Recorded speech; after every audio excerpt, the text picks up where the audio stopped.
I'll just introduce my team once again. We have Kinjal, Pragya, and Sridhar. We are students from Healthcare Management at Goa Institute of Management. As part of the global Aim to Flourish initiative, we are documenting stories of businesses that align with UN Sustainable Development Goals. The story based on this conversation will be published on Aim to Flourish platform to highlight Aquapulse journeys, innovation, and impact. Sir, to begin with, could you please share the journey of Aquapulse, how it started, and what problems you were aiming to solve in this sector when you started that company?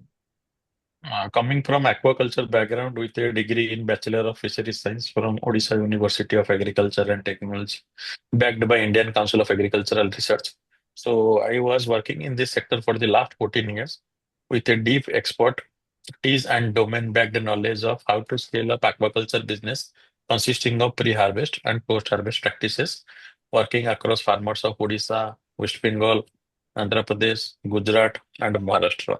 Then we decided, like after I worked with different entities, like other startups and other multinational companies, I decided to start on my own venture that Aquapulse, that led to the formation of Aquapulse. So basically, if you see, aquaculture is one of the most highly unorganized industry across the globe.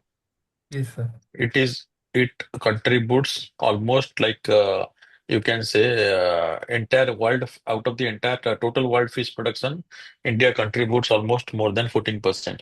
But still, we are yet a highly unorganized player. If you see agri-allied subjects, agriculture, horticulture, dairy, and other contributors in the agrarian economy like India, aquaculture is one of the most powerful and dominant weapon that not only provides a sustainable protein to the entire consuming world, but also has a major understanding of the fact that we produce one of the finest quality of cheap source of protein that is called shrimp. So shrimp is the bigger commodity in India and India is the largest exporter of shrimp to European Union, USA, China, Japan, Middle East. So if you see different types of countries that are associated with us in terms of export-import business, India has a larger say and we become a powerful dominant house. Yet to note, this business has different anomalies, stakeholder issues in terms of unorganized market. This market has always been dominated by traders, where Aquapulse has intervened and disrupted the value chain in its digital scalable model. We have our in-house mobile app called Aquapulse, which has opened the pricing anomaly, which has also contributed to platform sales considering buyer-seller interaction. If you divide aquaculture into two types, one is pre-harvest, one is post-harvest. In the pre-harvest side of aquaculture, there are two players. One is farmers who does the farming processes and raise the shrimp or raise the fish. Point one. Point two, there are input players. Who are these input players? These input players are the ones who supply the farmers with different inputs, feed, healthcare, medicine, and also seed. So these two group category of people have always faced a information gap, asymmetrical information, where if you ask me, they are not conscious of the global market thing, which allows them like to grow on a random pace. But random scaling of business in a highly perishable commodity like fish and shrimp is not deeply appreciated considering the value of the commodity we are raising. So for that reason, what we have done is that we have devised a dedicated crop calendar and a crop cycle book, which allows us to go through the layer of different understanding. And based on the raised culture book and based on the different knowledge segment that we provide digitally to our farmers through our aquapreneurs, this allows us to grow our business in a vertical stack manner. If you compare other companies with us, we are a full stack company. We operate in the pre-harvest side and also on the post-harvest side. We have a patented technology of ice slurry technology. This ice slurry technology is something that is very unique, and it allows us to grow on a manifold manner because shrimp chill, the organoleptic quality of the shrimp once it is getting harvested of the pond, it gets preserved. So the buyers, the consumers are getting a pristine quality shrimp. This Hmm. pristine quality shrimp is devoid of any sort of antibiotics. Safe seafood. Aquaculture, in terms of aquaculture, Aquapulse is proliferating safe seafood consumption within the consuming community, which is itself a buzzword going for the next 4 or 5 decades. So we are on the journey of becoming one of the major players in the market because we provide safe seafood, which is a rich source of protein to the entire consuming community. That allows us to become one of the also leading exporters going forward. Presently, we are operating in eastern part of India. If you can have a peek into the website of Aquapulse, you can have a detailed understanding of the local geographies where we operate. What are the revenue streams from where we monetize our business? How on the sustainable development angles we are operating, and what are the type of businesses that we have been doing. So the scalable model has always been on the fact that we try to make our objective very simple because we are a pond to plate export intelligence company. We empower aqua farmers by delivering pristine seafood and transformative value chains. And we are also you can say, redefining the value chain efficiencies that these sectoral people are suffering. 70% of the farmers lack credit, are trapped in high cost informal lending. Fragmented supply chain is also that is affecting the bargaining power of the farmers. I'm talking about the aggregation part. Then comes the post harvest challenges. In post harvest, 2 billion USD of the product is completely affected on because of a lack of common market or a lack of poor buyer access. So, and pre-processing facilities, poor cold chain facilities affects the product quality, product shelf life, where the post-harvest loss is induced. Next comes like the end-to-end transformation of aquapulse. If you understand this sector, as I said, it is divided into pre-harvest and post-harvest. The Yes. post-harvest consists of linking the product, aggregating the product, then selling the product or exporting the product. In the pre-harvest side, defining the quality, training the farmers to raise on that quality, and assuring the farmers that they will be getting the Getting. produced quality from buyback from us. So this Yes. allows the linkage of pre-harvest and post-harvesting. But in this speed up of efficiency process, in the processing side or this speed up side, we are compressing a 30-day cycle into relatively 3 or 5 day cycle because of the ice slurry technology, which cuts the spoilage, boosts shelf life, and increases our margins also. So quality is not inspected at the end. We built it from the very start. Faster Yes, sir. processing means fresher shrimp and higher margins. We close the loop connecting small farmers to global markets also seamlessly. And if you see aquafers versus the general standard, you can ask me, sir, what is the general standard and what is the how you are the differentiator? Yes, Because yes. we cut down the time from 13 days to 14, like almost 14 days. The loss of 20 to 30% is mitigated. The manual harvesting processes, the slow chilling in crushed rice is eliminated, and we eliminate our business timings to 3 to 4 days, where lagoon harvest coordination is done, ice slurry chilling at farm gate is done, buyer linked are the linkages of buyer are made in advance, and we have a direct dispatch to processor within 24 hours. So there is a loss of less than 5%, and 2x fresher output is something we provide based on our no water soaking technology and our AI enabled traceable systems. And if you see pawn to payment, the seamless value chain in 5 steps also gets us above our players. The model is simple.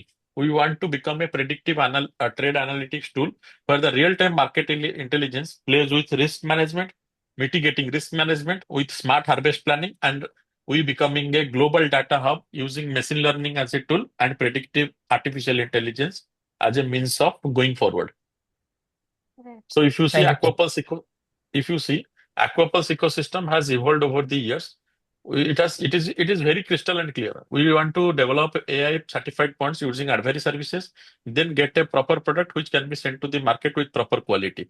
The global aquaculture market is almost 310.6 billion USD, which is high. India's shrimp production, India is the largest, as I said earlier, India is the second largest exporter of shrimp. And presently, we exported almost 21.8 million metric shrimp to different parts of the world. This sector is growing faster than our GDP. The compound annual growth rate is almost 5.5%, and we are poised to become the largest player in the seafood industry by targeting a market size of 25 billion USD. So yes, The this is a, first of all, Very good. a Thank you very so much big for information that explaining we this, got sir. getting from. Yes, sir. Thank you for sharing it. So, sir, we understand like every big idea like this starts somewhere. Your journey might have also started at some point. Was it something personal that you experienced, or was it the industry yes, gap you saw? What was that thing that inspired you to start this whole project? on a personal note, I since I come from this industry background and domain, also from my like college days, I had a fascinated understanding of the sector. The way the farmers got affected. See, the Hmm. socio-economic livelihood condition is very important to the growth of the economy or the Yes, sir. stand health standard, raising health standards, raising your bar of to the next hygienic level of living. So that requires sociological and economical development, and it can only be done if you are doing a culture or you are doing something that benefits you economically. So for that reason, farmer faced huge loss in the pre-harvest side and post-harvest side. That led to the formation of Aquapulse, where we could disrupt this understanding of this sector, and the plan is to do bigger things. Absolutely, sir. That's really inspiring. I think the social economic culture is something that drives every business idea behind it. Definitely. And if you see, the sustainable development goals has been very close to my heart because I have been working in this industry to raise the standards of the working condition of different labors. So no poverty, Yeah. 4.27 million USD. We have increased the revenue of 3,000 aqua farmers associated with us presently. And we have eradicated their from the poverty level to we have brought them to no poverty level. That mitigates the point one of UN sustainable development goals. Then zero hunger. We have provided ample, you can say 8.89 metric ton, almost 9 metric tons of farmed feed have been sold through us, where the zero hunger also has been satisfied. Then responsible consumption and production that has been done, and the major player in that and the major goals which we target is that is 14. I think 14. Yeah, life below water. We have already brought 14,000 hectares under sustainable aquaculture. So this is a big number considering the work that we have done in the ground. Great to hear it, sir. My question is a little bit different. My question is related to adoption of technology. Whenever you invent new technology, get something new to the market, it is very difficult for the consumer to get it adopted. So, what were the biggest challenges that you faced in the community to adopt this model, and how did you overcome them? Shrimp farmers are like the scientists themselves. They know every part of the game. They know how to raise a premium quality product. The only thing that needs to be disseminated to them is quality information coming from the global labs. We disseminated it through different training programs. Then it was inoculated digitally. So first, our mode of operation is physical. First, it was physical operations, then developed the understanding, then came the digital solution.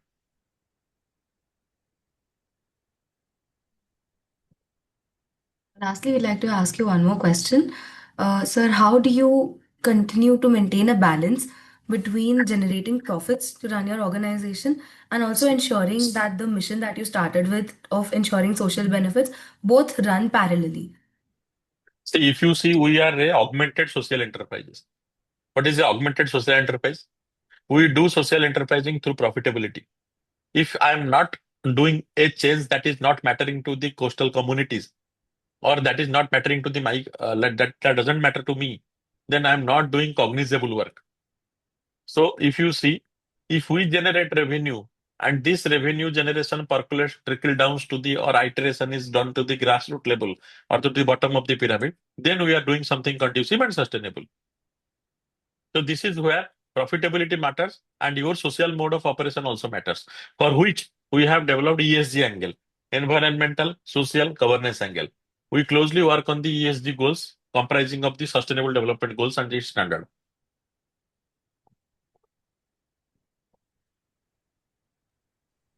So thank you for this interaction. But before we conclude this, we wanted to ask one last question. That see, we have you have done so much towards poverty, towards farmers, and incorporating digital elements into it. So if you want to tell the story of Aquapulse, like this is the story that emotionally connects with the audiences across the globes.